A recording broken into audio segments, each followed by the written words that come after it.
is a complete set of directories that you would find on a normal root file systems. It is bundled into a single CPU archive and compressed with one of several compression algorithms. At boot time, the bootloader loads the kernel and the Initramfs image into memory and start the kernel.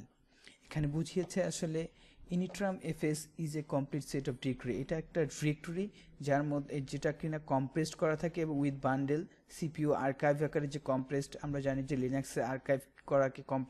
Compressed archive সেটা আসলে টার file তো CPU archive যেটি করা হয় সেটিকে আসলে আমরা Initramfs এর মধ্যে কমপ্লিট সেট অফ ডিরেক্টরিজ থাকে সেখানে আপনারা কিছু অ্যালগরিদম পাবেন compression with algorithms at boot time the bootloader loads the kernel and the Initram image is into memory and starts the kernel এই Initramfs এর মাধ্যমে আমরা মেমোরি এন্ড কার্নেলকে স্টার্ট করতে পারি এটা bootloader loads the kernel যখন আমরা কম্পিউটারটি স্টার্ট করি তখন এটি কাজ করে তো এখানে আসলে আমরা সিপিইউ আর্কাইভ এটি আসলে জানবো যে সিপিইউ আর্কাইভটি কি তো সিপিইউ আর্কাইভ কাকে বলে সিপিইউ আর্কাইভ এখানে দেখুন what is CPU archive it is a CPU archive is a tool for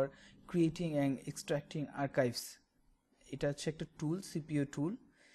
যেটা কিনা আর্কাইভ ফাইল ক্রিয়েট করা এবং আনজিপ করা যেটাকে আমরা বলি জিপ আনজিপ